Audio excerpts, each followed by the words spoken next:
quality leather. Number of accolades. She's been into this business for 7 years, and she's doing amazing things, reshaping the industry, leather industry within Uganda. We'd want to pick a couple of things from her. Welcome, Isabel. Thank you, Doreen. It's a pleasure to have you. I'm glad to be here. Happy New Year as well. Same to you. Now, it's a good start. I know. And people are always like confused. They'll be Happy New Year, Doreen, are you going to push it further into February? I'm saying when I say Happy New Year, it's because there are endless possibilities. Yes. Yes? Yes, it's that's a very Happy true. New Year. It does not just stop on the 1st of January. Yeah. Yes. Isabel, CEO Naroho, we've read about you in the papers. You've got a couple of accolades. You have had some mentorship and exhibitions and all these different things. We love to have the women that are pushing and doing great things. We don't wait for them to die. Let's just say it as it is. We don't wait for them to die. We get them when they are still fresh and alive and kicking, and we tell them, thank you for inspiring women. Yes. It's great. It's great having you. It's a great thing. Doreen, I'm actually very happy to be here. Yeah. You called me, it was short notice, but I was like, the year has already started. What are we doing? Yes. These are some of the things we need to be doing. Yeah. How can we talk about business as women? How can we inspire other people to get into business? Yeah. And let the year just start already. They have started, actually. They have started. There is someone who was saying my year will start in February. I said, we can't wait for that. I said, sorry. This is leather, talking leather. Yes. Is it something that you always loved, like from way back? Because this is pretty hands-on, right? Is it something that maybe you had a father, a mother, because, well, male-dominated? Is it something that you always loved from the beginning? Were you artsy? How did it all start? Okay. All I can say is I'm a crafts person. Yeah. I love crafts. So growing up, you know, like at school, we always learned craft. So I learned how to do baskets, I know how to do crochet, so craft comes easily to me. On the leather aspect, it was actually like a chance encounter. How? I did industrial and fine art at Makerere University, so during the break between graduation and getting a job, I happened to know a place where they do leather production on 6th Street. So I was like, let me do this during this break. So I went there for a week, and I was meant to stay longer, but when I went there, it was starting from scratch. You know how to hold a pencil, ruler. I was like, no. But I saw how people were doing it for a week. So then after I got a job, but in 2014, I was walking on the street. I saw a sandal I liked. What do you mean you're walking on the street? I was walking on the street. I was pregnant at that time, actually. Yes. So I was window shopping down street Luum. So I saw a sandal I liked. I was like, wait a minute, but I can make this. Yeah. The price was a bit of a stretch for me. Yeah. So I looked at it again, and I decided to buy raw materials to make it. Was that based on the fact, because there's that eureka moment where you're like, who have I been? And many people actually have that, you know? And sometimes they do it as the copy and paste version, whereby you look at something and you say, oh my goodness, I can do this. This is so easy.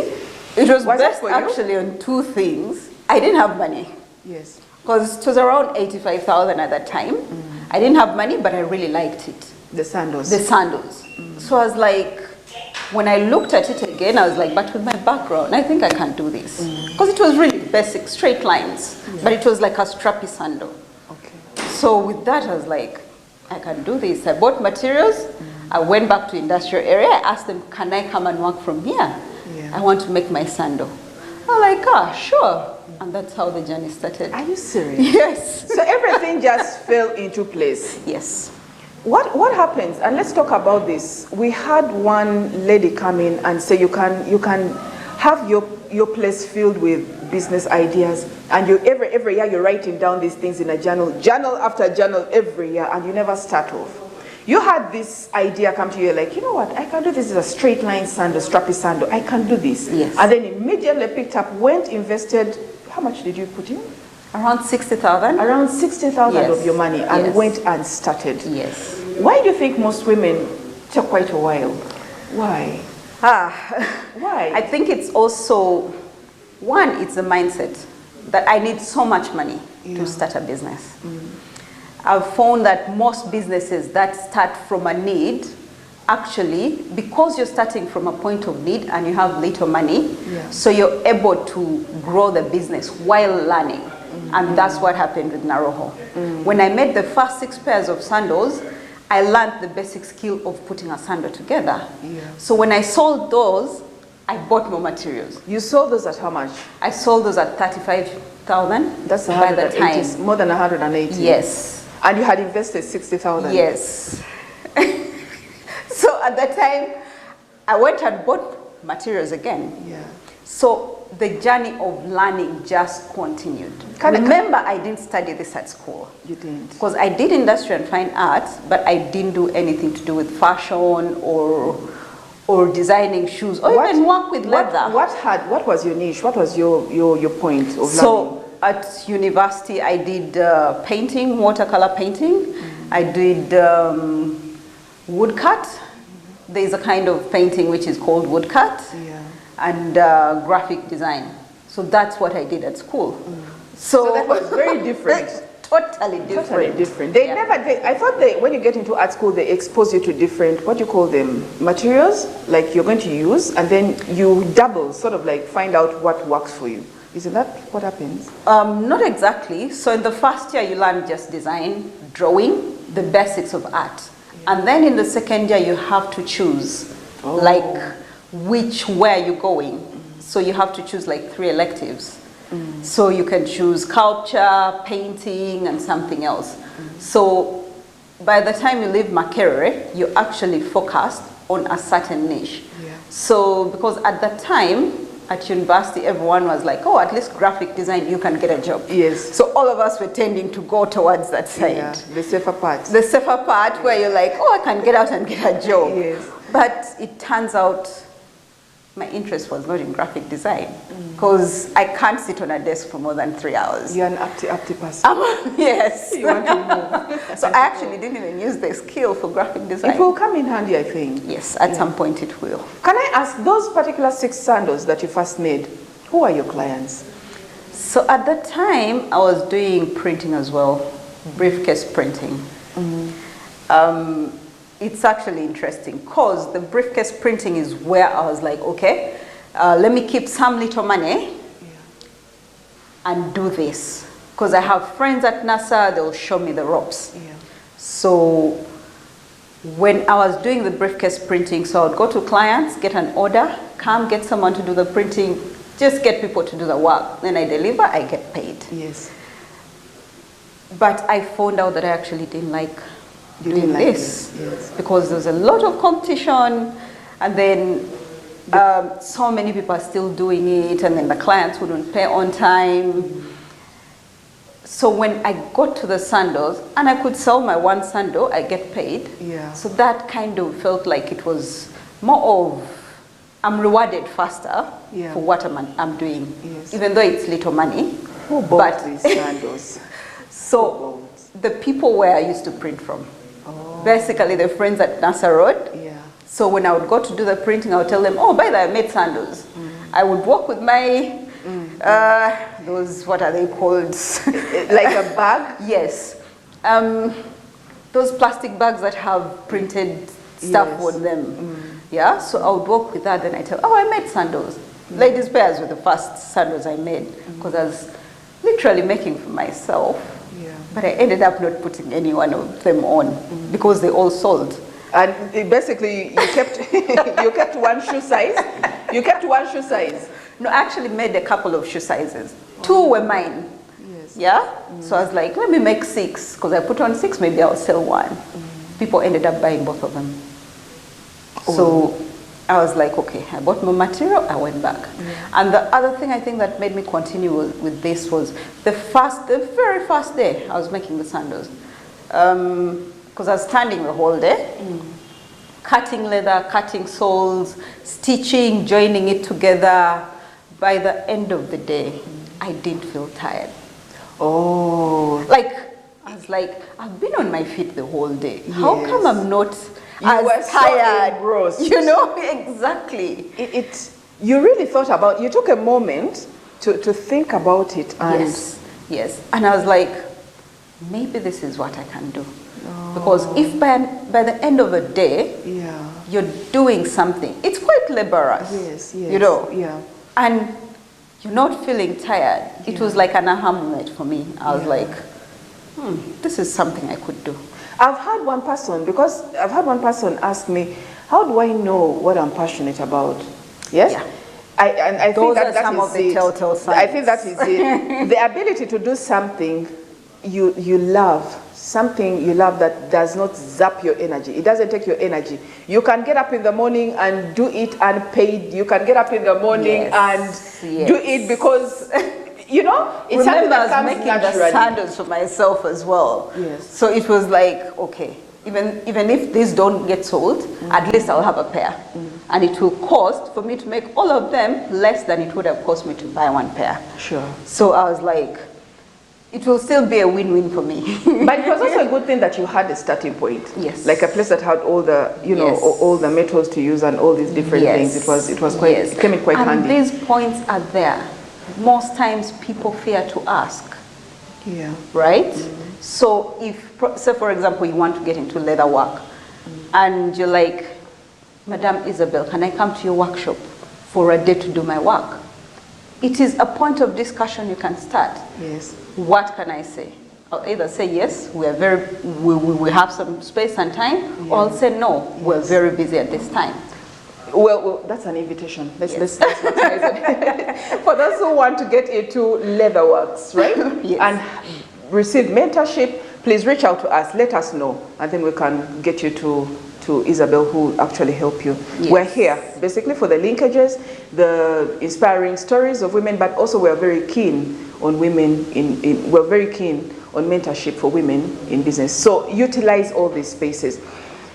What is it about you being able to walk to people with your plastic bag and then ask them to buy? It was never a shameful or moment for you. And I'll tell you why I'm asking. Just give me like upfront. You had done marketing before? Yes. Yes? Actually, not marketing, sales, where you approach Sales. people. So it was never really something to bother you about reaching out to someone and then you say, you know what, I have this, ABCD. But it's still a fearful moment because It we is. all have some kind of fear for rejection. Yeah. You get, and most times people get rejected once and they're like, I can't continue doing this. But you have to understand, and that's what they tell you in sales.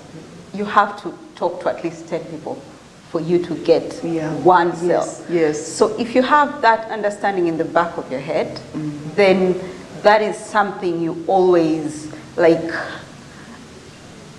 You anticipate? You anticipate and you're like, okay, if this one refuses, I'll talk to the next person. But it was also easy because the way NASA is, people are everywhere. Yes, yes. So I can bring a sandal, I'm targeting you, but like 10 people will see it. Oh, and then they'll touch and yes, feel and then say, they'll okay, touch and feel it, they're like, how much? And then you start the conversation. So that was easy. I asked you this because we've had conversations with women that are afraid to get out. I had a conversation with one who was had crisps, and this is offset really, because I get to talk to women like on set and offset. Yes.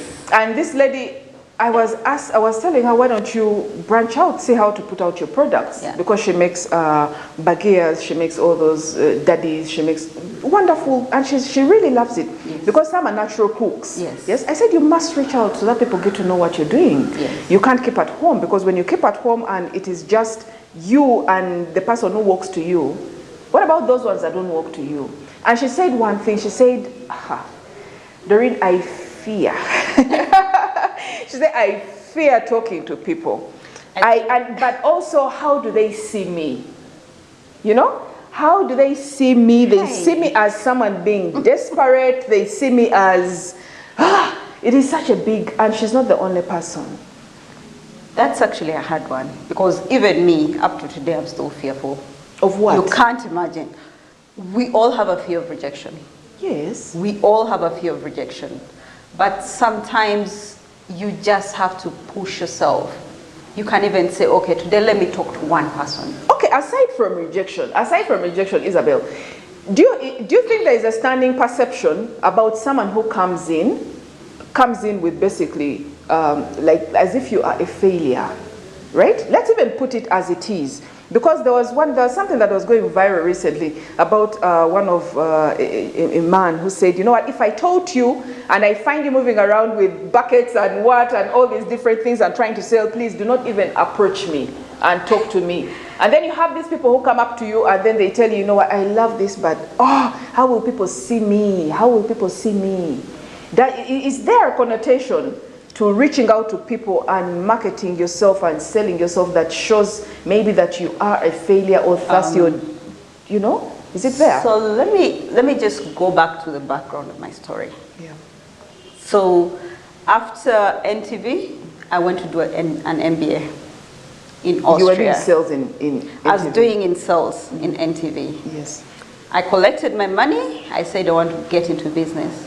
So I went to do an MBA in Austria, in Vienna. Then after I decided I want to go back home and do business. Yeah. I don't want to get a job. In fact, NTV was like, you know what, why don't you come back? Your space is still available. But I wanted to do business. Yeah. So I'm someone who's learned. I'm someone who's seen the world. Yes. I've worked in good jobs. Which makes it even harder. Yes. But the point I started off from was cutting leather, cutting soles. I'm telling you, by the time you get out of a production room of making sandals, you're dusty basically. Because there's a time where you have to rough the sandals to finish them off. So all that dust you clean yourself up, you get out. Which we also know as sanding, and yet it's also roughing, yes. Right? Yes.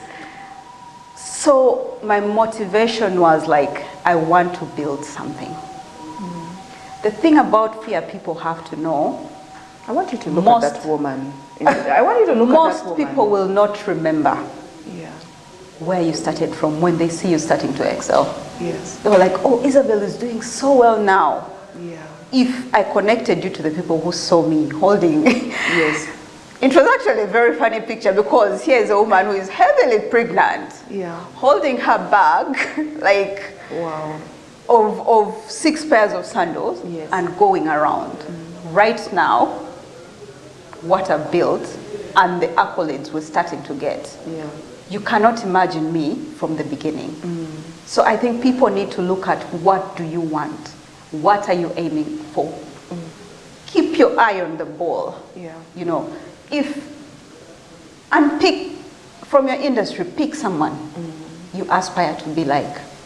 So for example, if you aspire to be like Sam's and you're starting your crisp business, just imagine what you have to do to get to that. Look at Sam's and you say, one day this is going to be me. That will push you. It will motivate you. It will motivate you. You will do whatever you have to do. Yes. But also get into circles of people who are doing this. Because trust me, they are also going through the same fears. Yes. I don't want to talk to this person. How will they see me? Yeah. But at the end of the day, if you make your 10 million, who will be seeing you like where you started from? Yeah. No one, everyone will be aspiring. Oh, yes. She started from here. You have money. You have money. No one will even remember Mwatunda Crisps. No, they will not even look at that. You know, they'll say, this person has money. It's very important. I love to talk to women. Yes. I love to talk to women and find out what challenges they're going through, their fears. Because oftentimes fears, I think, are overlooked. Yes. And people want to present that front of, I'm strong, this is where I've reached, and this and that. But let me tell you, women, you have to get out of your shell. Get out of your shell. You have to talk to people. You have to talk to people. You have to market people. You have to market yourself to people. And even if it takes a while and you're a little bit scared, the more you get to see, the easier it gets, right? Also, most times, the easiest way to get your product to people is just move around with it.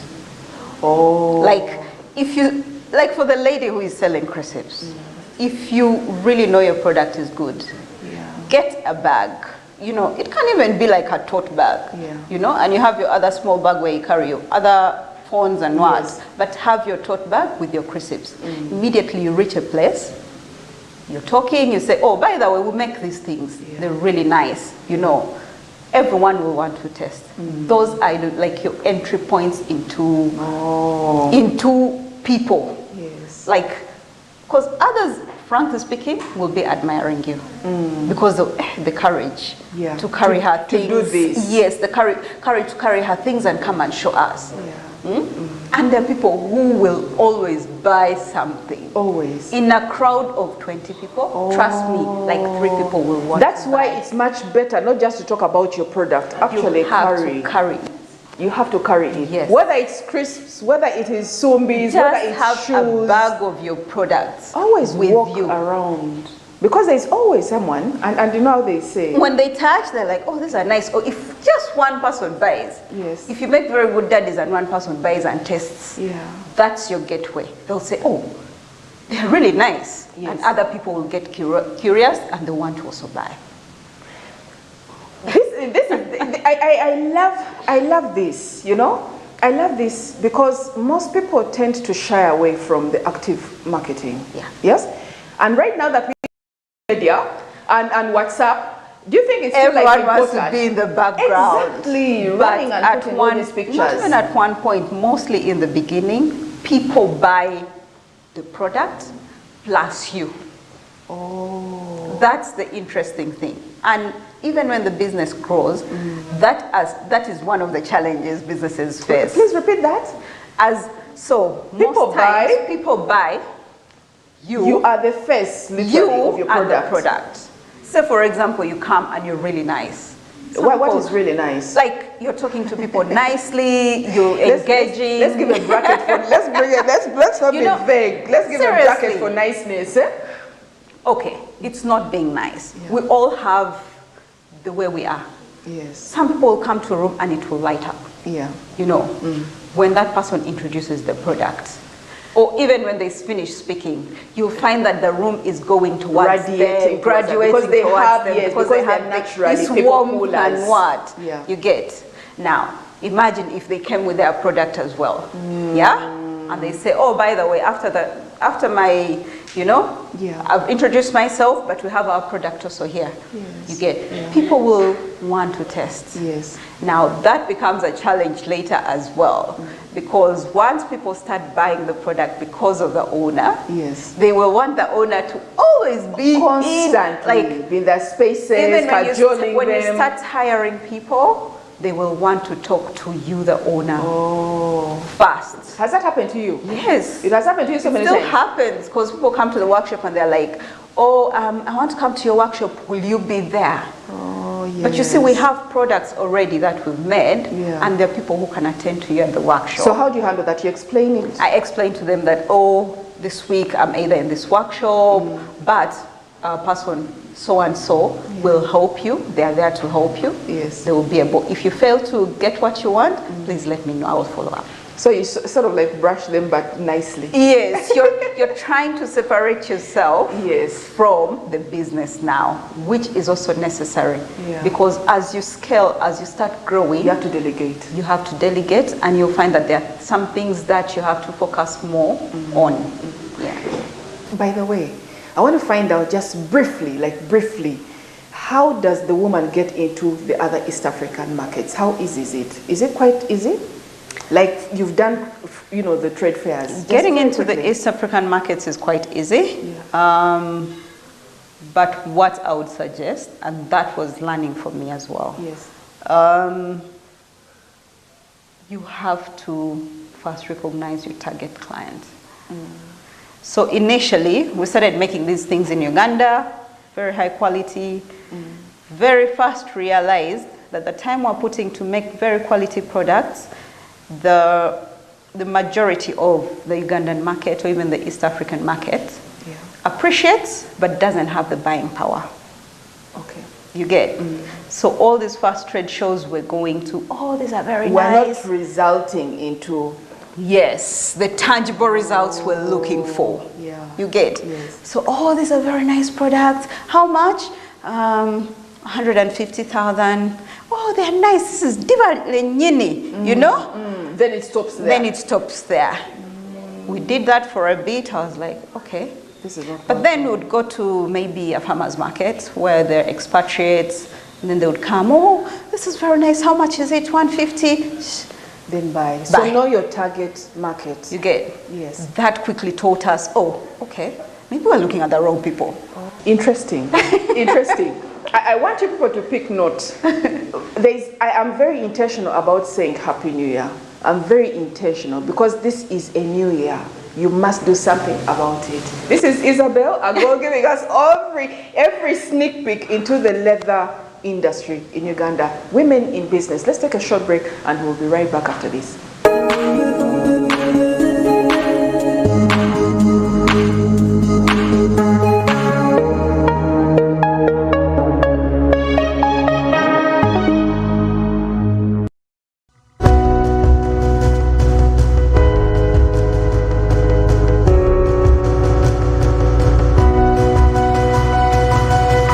Smart 24, driving business. Linear level and we upgrade you. If you're on GOTV Value, then upgrade to GOTV Plus to watch GOTV Max. On GOTV Plus already, upgrade to GOTV Max to enjoy GOTV Super. And if you're on GOTV Max, upgrade to GOTV Super to enjoy the best of the best on GOTV Super Plus at no extra cost. Step up your entertainment today. GOTV Uganda. Love it. Fred! Osmosis. Freddy! Fred Dollar, my boss, CEO Inojo, the general of generals, the conqueror of conquerors, the first and the final, the sky above the skies, the promised land, the terms and the conditions, the international king crocodile, the source of the Osmosis. Nile. I don't have money today. Just take a polite loan of 200k to stock my shop. The signs and symptoms of success. The bank commander, not the bank teller. Why hassle for a loan when you've got MTN Momo? We're so tingy. Use the Momo app or dial *165*5# for all quick loans. Choose from the different loan options from our partners and get one that works for you. Together, we're unstoppable.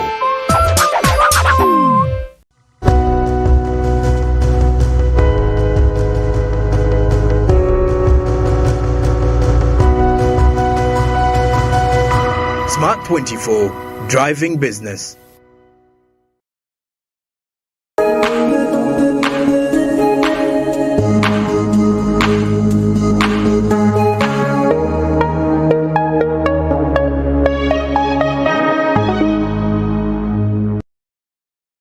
Welcome back from the break. This is still Doreen Kemcha. We are talking here with CEO Naroho, Isabel Agol, delighted as well. And we are still here, Women in Business Smart 24 TV. Now, we mentioned something in the first part of this episode. We said, women, if you are still afraid to get out and market your good, market your products, there's a huge problem. You have to do it consistently.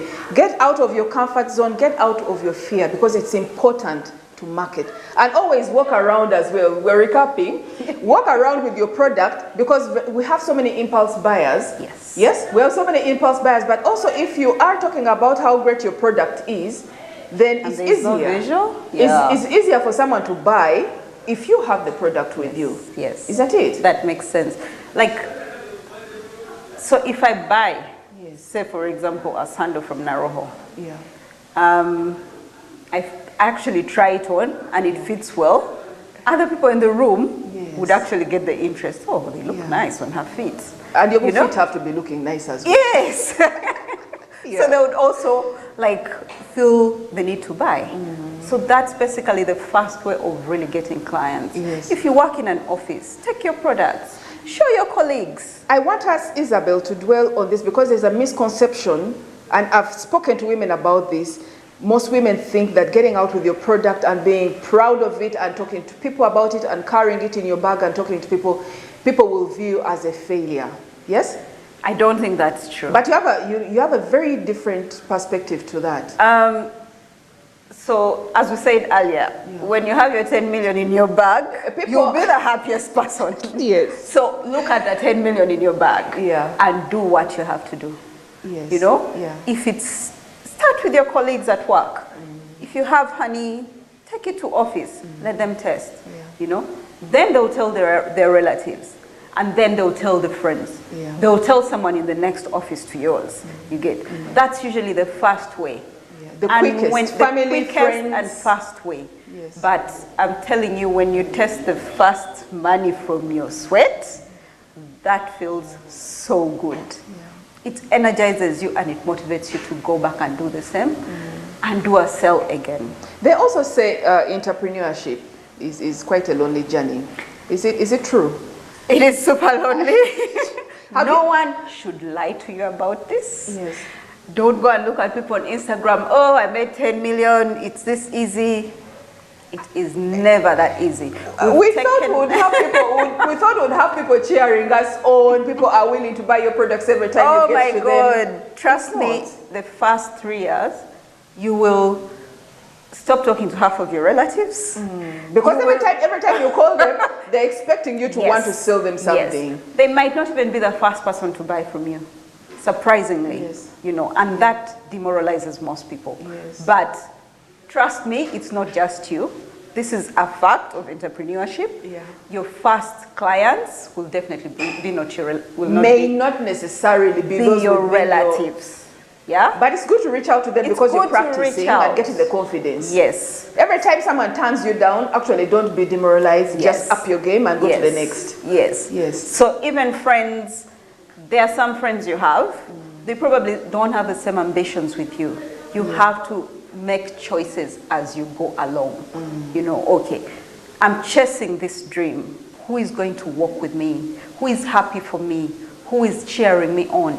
And trust me, most times there's so many people cheering you in the background and you don't even know about it. You don't even know about it. I kept telling women this. There are women that we have called to set, and I tell them, do you know how much we love what you're doing? And even your call was a shock to me yesterday. I was like, really? I don't even know Doreen. No, but we're watching. There are so many people that get to call, to call me and say, oh, Doreen, I know. And the people that they're following, like year in, year out. And those are the people really that, honestly, once in a while, if there's someone, a woman in business that you are following, please reach out to them once in a while and just drop, I'm watching, this is good. That is important. I think it makes a difference. Especially the first 3-4 years. First 3-4 years. That's a hard time.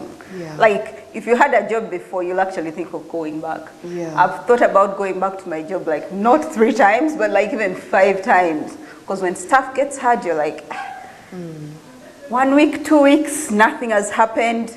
The 3rd week, you get a call and someone is calling you for business. And you're like, okay, let me stick in here. And it's going to work. It's very important for women to actually understand that, you know what, sometimes it gets lonely. It gets lonely, it gets so hard, you get broke. Like, literally, you don't have money. Like, even for going to work. But sometimes you get money to go to work, then you reach work, by evening, no one is giving you money. Last minute of you going back home, a client comes in and gives you money. Don't give which up. Takes you back home. And you're just like, so me, half the time this journey is God, half the time it's me. Because God can't just push when I'm sitting, you know. If I'm not there at the shop, that client would come and bounce and I wouldn't get that money. What about costing? How are you costing your stuff? Did you find yourself underselling at one time? No. You didn't? No. You went in like, why? Like how? So for me, I went in, my biggest selling aspect was quality. I wanted to provide the best quality you can find in the country, made in the country. So I started all my production with quality. Of course, initially I was selling at the price that I think I need to make a profit. So even in the beginning, I had to make a profit. There's no doubt about that. But at the time I was like, okay, I can increase by this percentage. I'll still get my profit. But then I started studying my customer.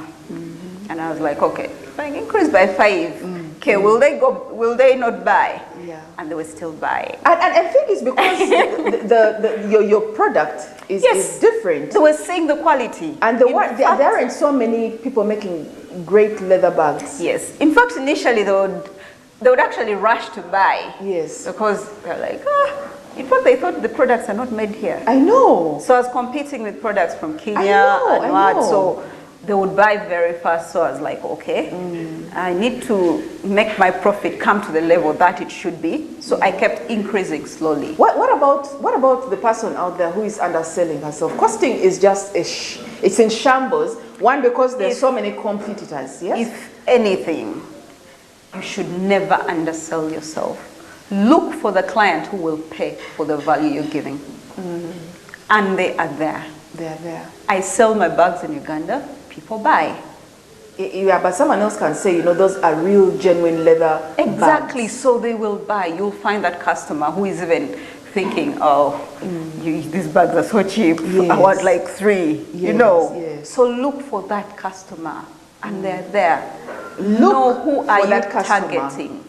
Never ever, and I tell this to entrepreneurs, craft people I work with in groups, never ever undersell yourself. because you're putting in time.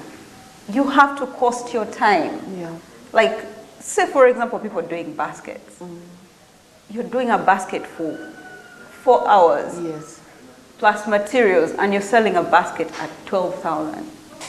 That's just, it's not even 1 hour of your time. You get? So you have to really look at your costing.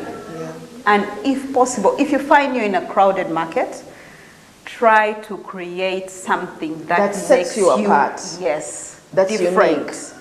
unique. Try to set yourself apart so that if anything, if someone goes and they find the same product cheaper somewhere else, it will be that thing that will bring them back. Comparison. It will be that, but they're like, but the Yes, quality at least the other the other side, person. yes. Even though they're a bit higher, the price is a bit higher, but I think I like their quality. I hope you're And they'll taking come notes. back. I hope you're taking notes.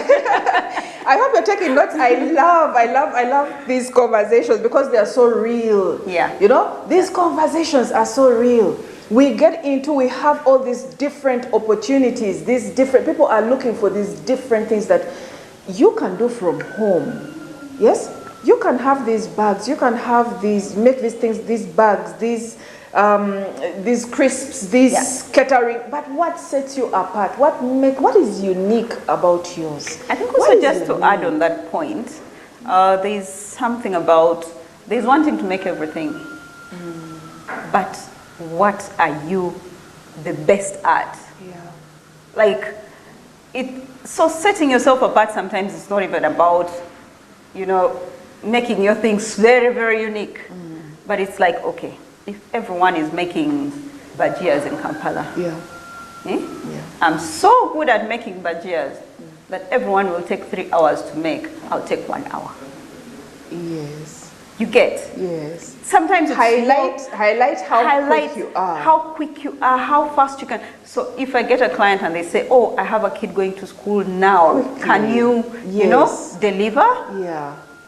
They call like 3 people. Yeah. You will be the one to tell them, Of course. I can deliver that in 30 minutes. Everyone will be, yes, you have give to, me 1 hour, give me 2 hours. Have you had that? Have you had that? Sometimes it's not really about bringing all these different things and adding them to the product. Sometimes it is from the standpoint of time. People sometimes want something done quickly. Exactly. Like there are those ones who get, the juice runs out. At the function. Find really your strength in whatever you're doing. Yes. So even the people I work with at the workshop, I tell them, I need you when you come in, I will train you, but within whatever we're doing here, I need you to recognize 1 or 2 things. Personal strength. Personal strength. Like when we really need something, we're like, Kath is going to do this. Oh, this is because Kathy is the one who is going to make it perfect. Yes. She's the one going to do it fast. But she's the only one who can stitch this thing properly on time and everything. If we have maybe time to do something, and we need so many people in the job, Yes. anyone can chip in. First keep quiet. This is nice. First keep quiet. I'm very excited because every time I learn something, yes, and I love the women that get to come here because this is awesome. We get to hear something new. Yeah. You know? Because sometimes we are so outward looking, Yes. and we don't really look inwards. Yes. And even when we carry out all this SWOT analysis and all these different things, we are mainly looking at our strength, at our weaknesses and what to do better. Yeah. And now what Isabel is saying is that if you do have, you've already identified a personal strength, which you should have done, yes, whether it is you are quick, yes, Yeah. you are quite a lot of customer care. Yes. Yes. Your recipe is the best. Your recipe is the best, but you also are very service oriented. Yes. You will come and make sure that when you are serving that juice, it is with a smile. Yeah. A beautiful smile. Yeah. Please highlight these and add them. Speak about them. Add them as you are selling your product. product. Yes? It makes a difference. And sometimes you don't even have to say it. Clients will recognize. No. I think it has to be said sometimes. Most of the times you have to say it. Yeah. But there are instances where you go and clients will recognize. Yes. Now let me give you an example. We went for a trade show in Nairobi. So many leather goods producers. The one thing that set us apart was our products were neat. We're neat. Our stitches Yeah. it's a straight line, it's a straight line. I've seen some of your products. Right? Yes. So even one lady, she's also a producer, like one of the biggest in Kenya. She's like, This is neat. your stitches are like, they are neat, like that is That for is me. it. Yeah? From everyone here, that's the one thing I've seen about your product. Yeah. You may not have the best designs or anything, but when I hold your bag, all the stitches are neat and they are where they're supposed to be. Yes. So I was like, okay. And highlighted this is you even let your product speak for itself. Yeah. But it is very good, like at times, to throw it in and say each stitch is on point. Yes. You know? Like when you look at bags in Kampala, you will notice that Naroho stitches, like they Are on point. are on point. Let's give us, because we've been talking about some of these different things and how to go about them. You've had quite a high, yes, different from how we started. You've got the accolades and all these different things, and people calling you up for interviews and all the mentions. Did they start all of a sudden, or it was gradual? It's really been gradual, but it's also, as an entrepreneur, you have to look for opportunities. Yeah. Me being on TV and also starting to be on the press, it's really because we looked out for opportunities, like joining the DFC Rising Woman. Yeah. Once we pitched for that and kind of were in the top 10 winners, Yeah. so then we got a spot on TV, we got a spot on the newspaper, but if we hadn't done that, we would still be in our shell. You reached out. You applied. We actually applied, went through a vetting process, interviews, we pitched, things like that. Yeah. So there will come a time in your business where you have to now start Getting growing out the there. business. Yes. Getting out of the manual work, doing everything. You still have to be there, but also now you start looking for opportunities to get your name known. Yes. Because sometimes it's just about people knowing, oh, who is Naroho? What do they do? You know, and your clientele will start growing just on that basis. Yeah. Yeah, because half the time when the business is starting, you really have to be there, especially in Uganda. If you're not in your business, Yeah. you will be getting half the profits or even losses. But It's hands-on. it's really hands-on. But you take that time to learn, okay, what is what in this business? Yeah. Get some suppliers, you know, get lists of things that you need in the business so that by the time for stepping away comes, you know the price of your inputs. Yes. You know, the procurement person, if you get one, can't come and tell you, I used, 500 yeah, for above. buying glue, you know, because you're like, no, glue for the last 3 years has been at this price. Yes. How come it's doubled? What glue are you using? You know, Yes. what glue are you using? How come it's doubled? Yeah. You call the supplier, you ask them. So it's that kind of thing. First years, you really have to be there. Yeah. Know these things, but then now you start stepping away slowly and saying, okay, who do I put Delegating. where to try and run? Which is also, Another thing altogether. it's a different ballgame. How are you getting now this we stuff? are in that stage, and I'm back to school basically. Like the learning is crazy. Getting people to hire, hiring someone today and then they leave tomorrow. Yeah. And sometimes you've really like imparted the skills, Yes, and then now there's a gap. yes. Are some of the I've gone through that like for the past 2 years, and I'm at a point where I'm like, you know what? It's okay. Everyone has their dreams, everyone has their hopes, everyone has their aspirations. All I can do is bring them in, work with them, teach them whatever they can learn. If they want to stay, it's a personal choice. Yes. If they want to leave, that's also okay. How do you handle those moments when they leave?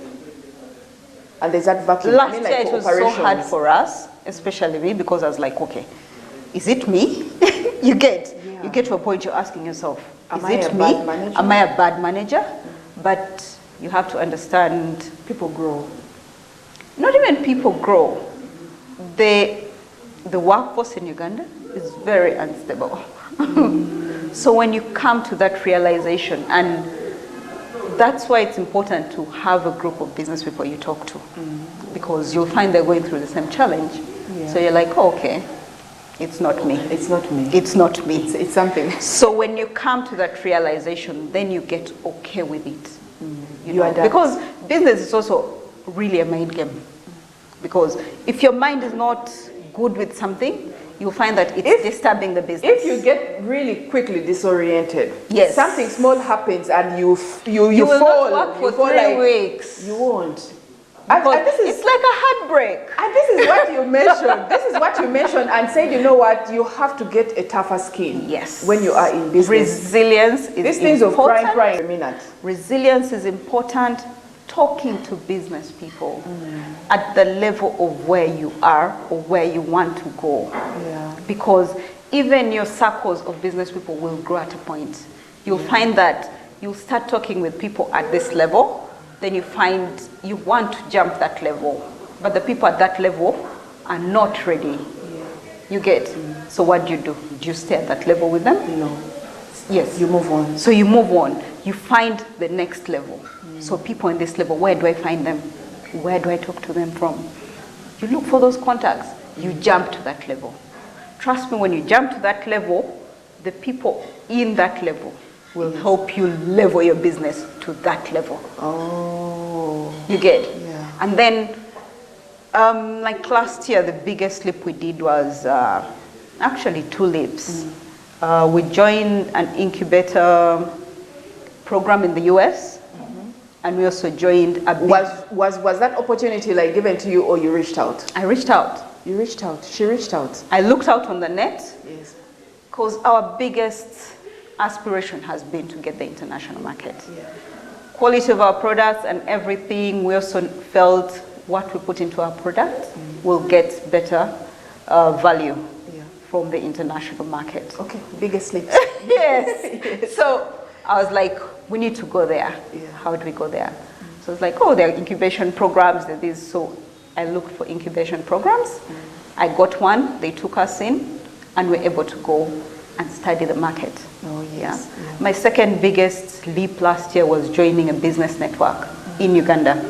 It's called BNI International. Yes. It's a group of business people who challenge, motivate, support each other. Yeah.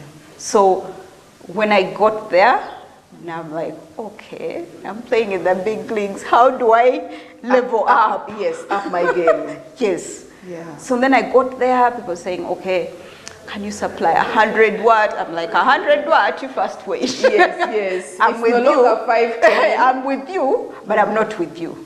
Let me go organize myself. Yes. Oh, that was So good. it's always looking out for those opportunities. And getting out of your comfort zone. Yes, you really have to. You really have to. And women, we need to take more of these I want you to talk to opportunities. them. Women, we really need to. Because if you play in a small circle, you will stay that size. Take the faith leap to a bigger circle. Trust me, you might be the smallest in that circle, but give it 1 year. Keep growing. Give it 1 year. Yes. If the people in that circle are good people, you will find that they'll pull you up. Yeah. You get? Yes. They will really pull you up. And not even for a fee, sometimes for free. For free. Yeah. What is that one challenge that you have consistently met?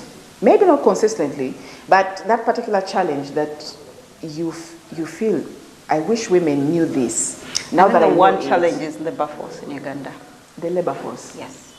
Is that? Do you think that's the main reason why women maybe want to micromanage, because they don't want to get into that? Because, and when they micromanage, they stay small.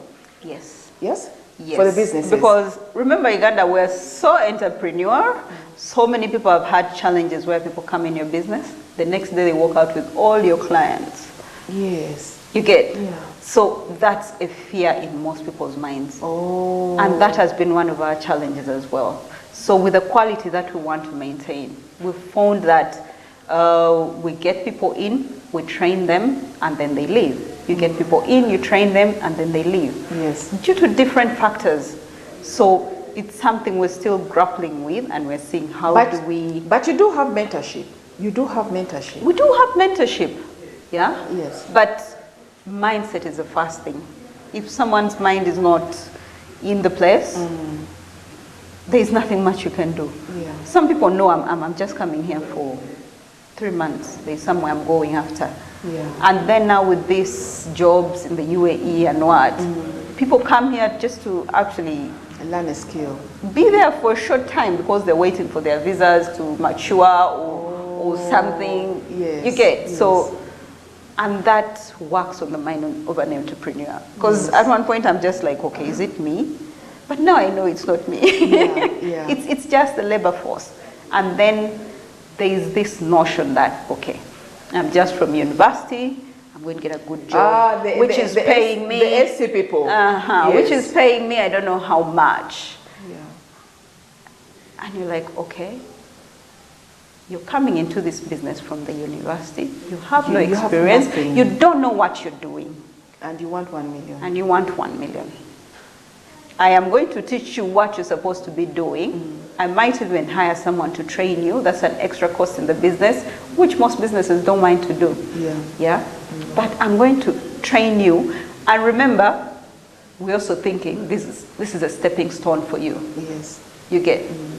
So I'm like, no, It's not working. it's not going to work. You get? Yeah. Remember, I'm a small business. All my costs are, Yes. calculated. Yeah. So It has to make sense. it has to make sense for me.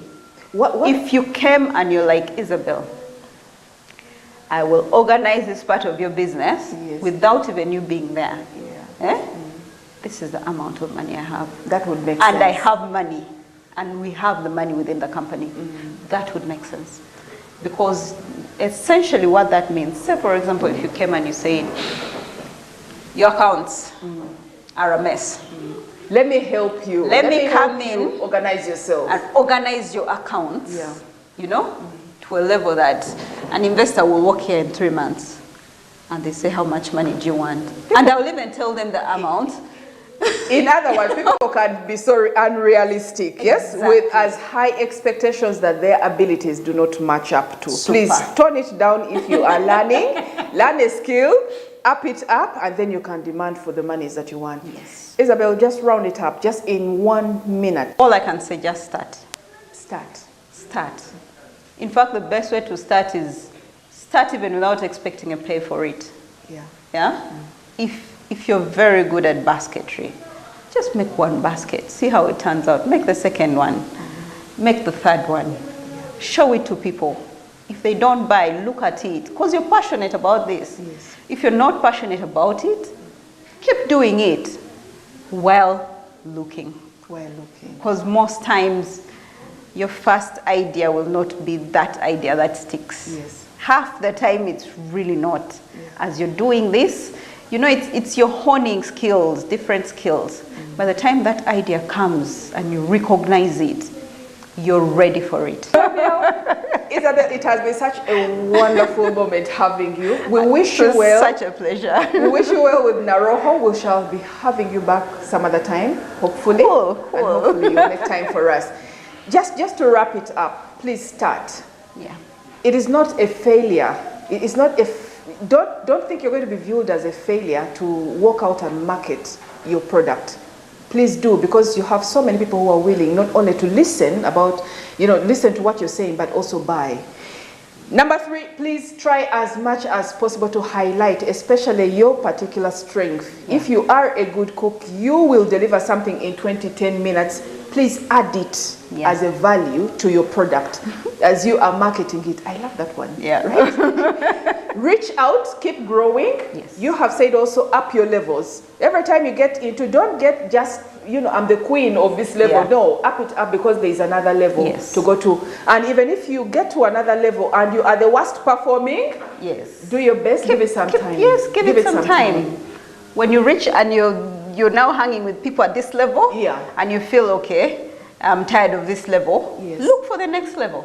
Let us know if you have a particular interest in leather, women. Yes. Please reach out to us and let us know, and we will connect you directly. Isabel has given you quite some space for those ones, and she will be able to help you as well. Just get into our social media pages, Smart24 TV, and we'll be able to connect you. This has been wonderful. Thank you, Isabel. Nice. Thank you so much, Doreen. Thank you. And see you next time. Please do something. It's not just about talk, but we also want you to do. So do something about it. This has been Doreen Kemcha, Women in Business. We had Isabel Agol from Naroho, Smart24 TV, this time and next time. Until then, bye-bye.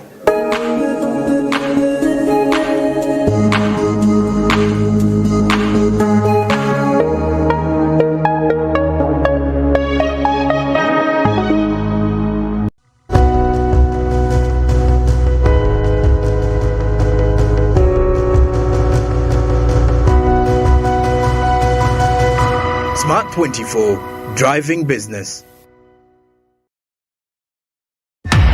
Linear level, and we upgrade you.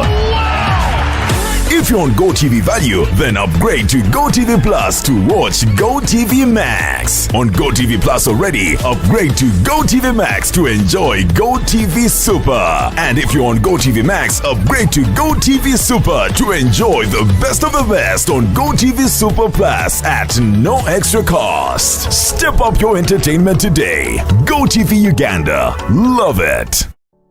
Luxury redefined at Seasand Hotel as you indulge in the splendor of elegant living, fit for the royalty that you